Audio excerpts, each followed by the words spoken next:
आपने नौसेना के युद्धपोतों को कार्यरत देखा है, पर क्या कभी किसी युद्धपोत पर गए हैं?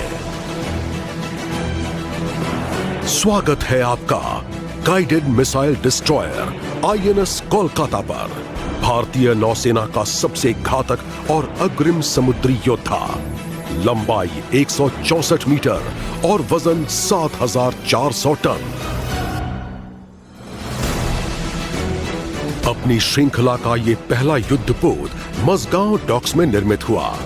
ये आत्मनिर्भर भारत का एक शीर्ष उदाहरण है। कोलकाता का प्रवर्तीकरण अगस्त 2014 में प्रधानमंत्री नरेंद्र मोदी की उपस्थिति में हुआ। तो चलिए सफर शुरू करें। जहाज पर पोत के ड्यूटी वॉच हमारा स्वागत कर रहे हैं। ये युद्धपोत का हेलीकॉप्टर डेक है। आपने ये आवाज सुनी? ये उद्घोषणा है रोज सुबह 8 बजे होने वाली कलर्स सेरेमनी की। नौसेना के ध्वज व्हाइट एनसाइन को जहाज के पिछले हिस्से में, जिसको स्टर्न कहते हैं, और राष्ट्रीय ध्वज को जहाज में सबसे आगे, जिसको फोक्सल कहते हैं, फहराया जाता है। आइए अब हम फोक्सल से आगे बढ़कर इस पोत की विध्वंसकारी क्षमता को देखते हैं। भारत हेवी इलेक्ट्रिकल्स लिमिटेड द्वारा निर्मित इस एसआरजीएम से समुद्री जहाज, हवाई जहाज या फिर समुद्री सीमा पर हमला किया जा सकता है। आइए आगे बढ़कर चढ़ें मिसाइल डेक पर। यहां स्थापित है ध्वनि की गति से भी तेज घातक स्वदेशी ब्रह्मोस मिसाइल्स, और उसके साथ स्थित है बराक 8 पोत से हवा में मारने वाली सरफेस टू एयर मिसाइल्स, और इनके पीछे हैं स्वदेश निर्मित रॉकेट लॉन्चर्स, जो कि त्वरित रफ्तार से दुश्मन की पनडुब्बी पर आक्रमण करते हैं। अब आप देखिए गार्पून बल रेडार, जिससे जहाजों की जानकारी मिल जाती है। हमारे पास नेविगेशन रेडार्स भी हैं, और सबसे ऊपर है एमएफ स्टार, जो एक साथ सैकड़ों हवाई टारगेट्स ट्रैक कर सकता है।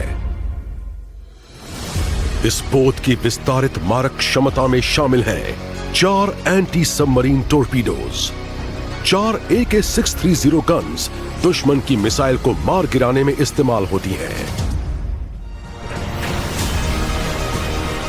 और अब हम वापस पहुंच गए जहाज के पिछले हिस्से में।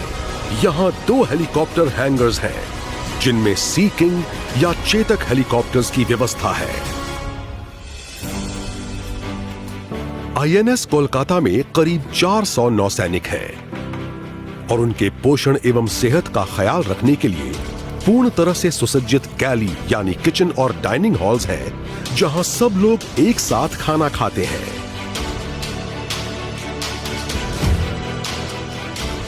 कोलकाता का ऑपरेशन थिएटर नौसैनिकों के अलावा बचाव एवं राहत गतिविधियों में रेस्क्यू किए गए लोगों के लिए भी काम में आता है। जरूरत पड़ने पर बीच समुद्र में भी सैटेलाइट लिंक के जरिए स्पेशलिस्ट ओपिनियन लेने की सुविधा है। जहाज में जगह जगह पर प्रदर्शित हैं स्मृति चिन्ह, जो याद दिलाते हैं कोलकाता के अजेय भाव, इतिहास, कौशल और महान धरोहर की। और अब अंत में हम आ पहुंचे हैं इस पोत के कमांड सेंटर, इसके ब्रिज पर, जहां से इस विशाल युद्धपोत की सारी गतिविधियों का संचालन होता है। ब्रिज पर हर वक्त 24 घंटे कार्मिक सैनिक तैनात रहते हैं। नौसेना एक उत्तीर्ण सेवा है, और यह आपको मौका देती है कि आप अपनी आजीविका का रास्ता स्वयं चुनें और अपना लक्ष्य खुद निर्धारित करें। हमें बहुत खुशी होती अगर आपका साथ कुछ देर और मिलता, पर वक्त की पुकार है, दायित्व निभाने का समय है। कोलकाता शीघ्र ही बंदरगाह छोड़ देगा। अगर आपका अनुभव अच्छा रहा तो औरों को भी जरूर बताइए, और हमारे साथ शामिल होने के लिए प्रोत्साहित कीजिए।